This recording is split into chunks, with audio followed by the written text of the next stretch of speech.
Assalamualaikum warahmatullahi wabarakatuh. Hari ini, hari Minggu, tanggal 12 Juli tahun 2020. Izinkan saya menyampaikan perkembangan terbaru terkait dengan penanganan COVID di Jakarta. Tadi pagi, pada pukul 10, Dinas Kesehatan melaporkan angka kasus baru yang muncul di Jakarta. Dalam seminggu terakhir ini, kita 3 kali mencatat rekor baru penambahan harian. Dan hari ini adalah yang tertinggi sejak kita menangani kasus di Jakarta. Ada 404 kasus baru. Tidak boleh dianggap enteng. Memang, sebagian besar dari penambahan kasus harian ini adalah karena gencarnya kita melakukan yang disebut sebagai active case finding. Artinya, kita tidak menunggu pasien di fasilitas kesehatan, tapi puskesmas kita mengejar kasus positif di masyarakat. Jadi bukan kita pasif. Di Jakarta kita secara aktif melakukan tracing, lalu melakukan testing. Dari situ kemudian mereka diisolasi, mereka yang ditemukan positif. Tetapi angkanya tetap tinggi. Nah, walaupun kita sudah melakukan peningkatan kemampuan testing, saat ini, tes PCR di Jakarta per minggu itu sudah 3 kali lipat dari standar yang ditetapkan oleh WHO. Dan kita akan terus meningkatkan kapasitas testing kita. Bahkan tes PCR itu, positivity rate-nya selama ini itu berkisar sekitar 5%. Karena persyaratan atau yang ditetapkan sebagai standar dari WHO adalah diperlukan 1.000 testing per 1 juta penduduk. Dan positivity rate-nya, artinya mereka yang ditemukan positif, itu di bawah 5%. Sebagai catatan, tanggal 4 sampai tanggal 10 Juni, di Jakarta kita melakukan 21.197 orang dites. Dan positivity rate-nya 4,4%. Lalu, tanggal 11 sampai 17 Juni, 27.091 orang dites. Tingkat positivity rate-nya adalah 3,1%. Lalu 18 Juni sampai dengan 24 Juni ada 29.873 orang yang dites. Positivity rate-nya 3,7%. Kemudian 25 Juni sampai 1 Juli ada 31.085 orang yang dites PCR. Kemudian positivity rate-nya 3,9%. Lalu tanggal 2 Juli sampai 8 Juli ada 34.007 orang. Positivity rate-nya 4,8%. Tapi, hari ini, angka positivity rate itu menjadi 10,5%. Melonjak 2 kali lipat. Ini adalah satu peringatan bagi kita semua. Bahwa kita harus lebih waspada, lebih disiplin. Karena itu saya secara khusus ingin menyampaikan ini kepada seluruh masyarakat Jakarta. Jangan anggap enteng. Jangan anggap ringan. Jangan merasa kita sudah terbebas dari wabah COVID.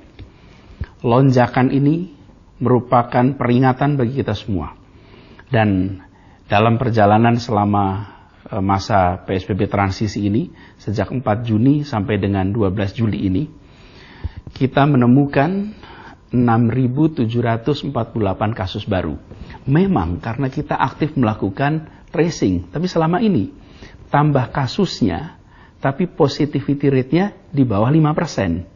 Artinya meskipun ditemukan sebutlah 200, tapi 200 dari 4.000 tes, maka dia hanya 5%. Berbeda dengan 200 dari 1.000 tes, maka dia 20%. Kami selalu perhatikan angka prosentasenya. Karena itu yang bisa membuat kita menganggap ini sesuatu yang harus diantisipasi atau ini adalah perkembangan yang bisa dikendalikan. Nah, selama Juni tanggal 4 sampai dengan sekarang, klaster terbesar otomatis adalah pasien rumah sakit. Itu 45,26%. 45% itu rumah sakit. Yang kedua adalah pasien di komunitas. 38%. Mereka yang berada di lingkungan kita. Lalu di mana? Di pasar. Pasar itu 6,8%. Dan pekerja migran Indonesia itu 5,8%. Sisanya dari perkantoran. Tapi saya perlu ingatkan pada semua, 66% dari yang kita temukan adalah OTG, orang tanpa gejala. Orang yang dia tidak sadar bahwa dia sudah terekspos. Artinya, kalau saja mereka tidak kami datangi, tim puskesmas tidak melakukan testing, barangkali yang bersangkutan tidak pernah merasa bahwa positif. Dia membawa virus COVID. Inilah sebabnya mengapa kita harus ekstra hati-hati. Berbeda kalau yang positif kita temukan adalah yang sakit, yang datang ke rumah sakit, datang ke puskesmas, tidak. Ini 66% adalah orang yang kita temukan karena kita melakukan testing. Jadi, saya ingin mengingatkan pada semua warga Jakarta, harus ekstra hati-hati. Jangan anggap enteng, jangan merasa kita sudah bebas dari COVID. Karena nanti, kalau kondisi ini berlangsung terus, bukan tidak mungkin kita akan kembali ke situasi sebelum ini. Karena itulah saya ingin ingatkan pada semuanya. Ada titik-titik yang harus diwaspadai. Pertama, yang paling harus kita hati-hati adalah tempat transportasi umum. Di situ ada situasi di mana menjaga jarak itu seringkali sulit. Yang kedua, adalah di pasar. Kondisi di pasar seringkali membuat interaksi itu jadi pendek. Pastikan bahwa semuanya disiplin. Kita pun melakukan pengawasan pemantauan. Ada lebih dari 300 pasar, 153 di bawah Pemprov DKI, kemudian sisanya adalah pasar rakyat. Harus hati-hati. Kemudian saya ingatkan kepada semuanya, hal yang paling sederhana, nomor 1, pakai masker. Memakai masker di mana saja, kapan saja, dalam aktivitas apa saja. Yang kedua, jaga jarak aman. 1 meter adalah jarak aman. Lalu yang ketiga, mencuci tangan dengan sabun. Pastikan ini terjadi. Lalu, dalam aktivitas apapun, pastikan ruangan tempat Anda berkegiatan, tempat kita berkegiatan, tidak boleh lebih dari kapasitas 50%.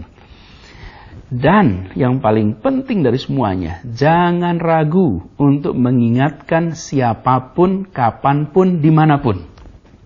Ingatkan, tegur, bila ada yang tidak pakai masker, bila ada yang tidak jaga jarak, bila ruangan lebih dari 50% kapasitas, bila tidak melakukan cuci tangan. Jadi jangan anggap ini sekedar urusan pemerintah, bukan urusan kita semua. Ini adalah kita mencegah untuk tidak terjadi penularan pada kita semua. Karena itu khusus hari ini, Jakarta mengalami lonjakan kasus tertinggi. Saya ingatkan kepada semua, jangan sampai situasi ini jalan terus sehingga kita harus menarik rem darurat atau emergency brake. Bila itu terjadi, maka kita semua harus kembali dalam rumah. Kegiatan perekonomian terhenti, kegiatan keagamaan terhenti, kegiatan sosial terhenti. Kita semua yang akan merasakan kerepotannya bila situasi ini berjalan terus. Karena itu saya ingatkan pada semua, kebijakan kita, dan saya rasa ini kita semua, menomorsatukan keselamatan. Keselamatan. Jangan sampai kita anggap enteng. Mari kita jaga keselamatan kita semua. Mari kita disiplin. Mari kita ingatkan satu sama lain. Insya Allah angka ini besok-besok akan bisa menurun dan Jakarta kembali dalam kendali.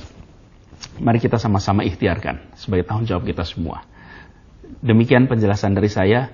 Semoga Allah Subhanahu wa taala merahmati kota Jakarta dan semoga Allah Subhanahu wa taala melindungi kita semua. Terima kasih. Assalamualaikum warahmatullahi wabarakatuh.